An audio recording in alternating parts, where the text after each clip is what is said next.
இங்கு மாபெரும் ஒரு மறியல் போர் என்று அறிவித்திருக்கிறார்கள். தமிழ்நாடு மாநில அங்கன்வாடி ஊழியர்கள் மற்றும் உதவியாளர் சங்கம் என்ன கூட்டமைப்பு சார்பாக நடந்துட்டு இருக்கு, என்ன இவர்களுடைய கோரிக்கையை முன்வைக்கிறார்கள், அரசிற்கு இவர்கள் என்ன மாதிரியான கோரிக்கையை வைப்பதற்காக இந்த ஒரு போராட்டத்தில் ஈடுபட்டு இருக்காங்கன்றத இங்க கிட்டத்தட்ட 250-300க்கும் மேற்பட்ட ஊழியர்கள், இல்ல அதிகபட்சம் அவ்வளவுதான் இருக்க வாய்ப்புகள் இருக்கு, ஒரு 500 பேர் இருக்காங்கன்றாங்க.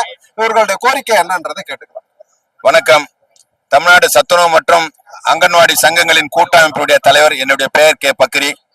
இன்றைக்கு ஏறக்குறைய 7 சங்கங்களுடைய கூட்டமைப்பு சார்பாக இன்றைக்கு சத்துணவு மற்றும் அங்கன்வாடி ஊழியர்கள் இங்கே தமிழகம் முழுவதும் இன்றைக்கு மாவட்ட தலைநகரங்களிலே இன்றைய கண்டன ஆர்ப்பாட்டத்தையும் சிறை நிரப்பு போராட்டத்தையும் நடத்தி கொண்டு வருகிறோம். அந்த வகையில இன்றைக்கு 2வது நாளாக இன்றைக்கு செங்கல்பட்டு மாவட்டத்தின் சார்பிலே இங்கே இந்த மறியல் போர் இன்னும் சற்று நேரத்திலே துவங்க இருக்கிறது. நாங்கள் என்ன கோரிக்கையின் மாண்புமிகு முதலமைச்சருக்கு தெரிவிக்க விரும்புவது என்னவென்றால், நீங்கள் தந்த வாக்குறுதியை இன்னும் 5 ஆண்டு காலம் முடிகிற தருவாயிலும் கூட கடைசி பட்ஜெட் தான் உங்களுக்கு இருக்கு. இந்த பட்ஜெட்டிலாவது எங்களுடைய பிரதான கோரிக்கை, நீங்கள் சொந்த வாக்குறுதியை காலமுறை ஊதியத்துடன் எங்களுக்கு வழங்குவேன் என்று சொன்னீர்கள். ஆகவே சத்துணவு மற்றும் அங்கன்வாடி ஊழியர்களுக்கு காலமுறை ஊதியம் வழங்க வேண்டும். அது குறைந்தபட்ச ஊதியமாக அமைப்பாளருக்கும் சத்துணவு அங்கன்வாடி ஊழியருக்கும் 19,500 அகவிலைப்படியுடன் வழங்க வேண்டும். அதே போல சமையல் உதவியாளருக்கு 15,700 அகவிலைப்படியுடன் வழங்கிட வேண்டும். மற்றும் காலி பணியிடங்களை உடனடியாக நிரப்பிட வேண்டும் என்று எங்களுடைய பிரதான கோரிக்கையை வைக்கிறோம். இந்த சட்டமன்ற கூட்டத்திலே மாண்புமிகு முதலமைச்சர் நிறைவேற்றி தர வேண்டும். இல்லை என்றால் காலவரையற்ற வேலை நிறுத்தத்துக்கும் நாங்கள் தயாராகி உள்ளோம் என்று இந்த நேரத்தில் கூறிக்கொள்ள விரும்புகிறோம். நீங்க என்ன சொல்றீங்க? நான் தமிழ் மாநில அங்கன்வாடி பணியாளர் சங்கத்தில் பேசுறேன். எங்களுக்கு நிரந்தரம் 313 வாக்குறுதி கொடுத்தாரு, தேர்தல் வாக்குறுதி. எங்களுக்கு அதை இன்னும் நிறைவேற்றவே இல்லை, திரும்பியே பார்க்கல. இன்னைக்கு நாங்கள் காலமர கூட்டம் நடத்திட்டு இருக்கோம். எங்களுக்கு காலமர ஊதியம் இன்னைக்கு எங்களுக்கு தரணும். தரலைன்னா நாங்கள் இன்னைக்கு 2வது கட்ட போராட்டம் நடத்தின்னு இருக்கோம். நாங்கள் இதை அவர் திரும்பி பார்த்து எங்களுக்கு பதில் சொல்லணும். தொடர்ந்து போராட்டத்தை நிறுத்தணும். அதாவது அங்கன்வாடி ஊழியர் உதவியாளருக்கு இந்த 19,500 ஊதியத்தை தரதாட்டு தான் காலமுறை ஊதியம் சொல்லி எங்களோட வாக்குறுதி எல்லாம் பெற்றாரு. அதே மாதிரி உதவியாளருக்கு 15,700 தரன்ற வாக்குறுதியை தான் எங்க வாக்கெல்லாம் அவருக்கு செலுத்தணும். ஆனா இன்னும் எங்க வாக்கு வேணும்னு விரும்புறாரா இல்ல எங்களை இன்னும் அவமதிக்கிறாரா தெரியல. ஏன்னா 2 நாள் மறியல் பண்ணிட்டோம். 30ஆம் தேதி போயிட்டு தலைமைச் செயலகத்தை நோக்கியும் மறியல் பண்ணிட்டு வந்திருக்கோம். பேரணியாவும் போனோம், நன்றி தெரிவிக்கிற பேரணியாவும் போனோம். ஆனாலும் இன்னும் இந்த அரசு மௌனமாவே இருக்கு. இந்த மௌனத்தை கலைக்கிற வரைக்கும் நாங்க காலவரையற்ற தொடர் வேலை நிறுத்தம்.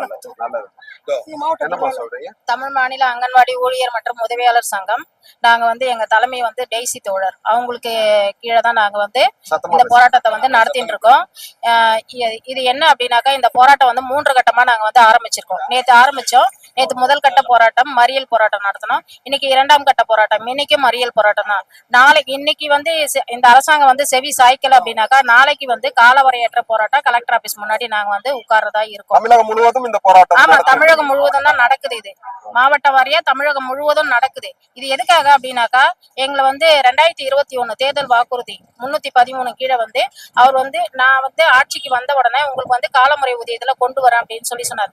கிட்டத்தட்ட 50 வருஷமா நாங்க திட்ட பணியாளர் தான் இருக்கோம். ஆனா எங்களுக்கான வாழ்வாதாரம், நாங்க ரிட்டைர்மெண்ட் ஆகி போகும்போது எங்களுக்கு பென்ஷன் பாத்தீங்கன்னா 2000 ரூபாய் தான். இந்த 2000 வச்சு இந்த காலகட்டத்துல எதுவுமே பண்ண முடியாது. இப்போ நாங்க பென்ஷன் அறிவிச்சிட்டோம், அதனால இந்த போராட்டத்தை நீங்க கைவிட்டுருங்க அப்படின்னு சொல்றாங்க. ஆனா பென்ஷன் அறிவிச்சிருக்குது என்ன அப்படின்னாக்கா 3400. அது எந்த அடிப்படையில அவங்க பென்ஷன் அறிவிச்சாங்க. அதனால எங்க சக அதிகாரிங்க என்ன பண்றாங்க அப்படின்னாக்கா, நீங்க போராட்டத்துக்கு போக கூடாது, உங்களுக்கு முதல்வர் செஞ்சுட்டாரு அப்படின்றாங்க. ஆனா என்ன செஞ்சாரு? நாங்க கேட்டது என்ன? காலமுறை ஊதியம் நீங்க குடுக்குறேன்னு சொன்னதுதான். நீங்க குடுக்குறேன்னு சொன்னதை எங்களுக்கு கொடுங்க.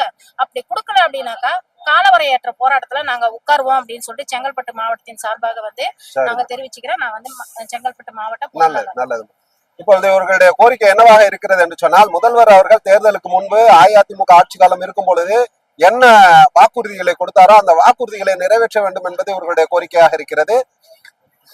அடித்தட்டு மக்கள் நிச்சயமாக இவர்கள் விளிம்பு நிலையில் இருக்கக்கூடிய மக்கள் தான். நாம் பார்க்கும் பொழுதே தெரிகிறது, இங்கு வந்திருப்பவர்கள் வறுமையின் பிடியில் இருக்கக்கூடிய ஒரு சூழல் நிலவுகிறது. அவர்களுடைய உரிமையை கேட்கிறார்கள். இந்த உரிமையை நிச்சயமாக இப்பொழுது இருக்கக்கூடிய ஆட்சியாளர்கள் கொடுப்பார்கள் என்ற நம்பிக்கையுடன் இந்த மக்களுடைய இந்த பேட்டியை எடுத்துவிட்டு விடைபெறுகிறோம். நிச்சயமாக நீதி வெல்லும், நியாயம்தான் ஜெயிக்கும் என்ற நம்பிக்கையோடு செல்கிறோம். நன்றி, வணக்கம்.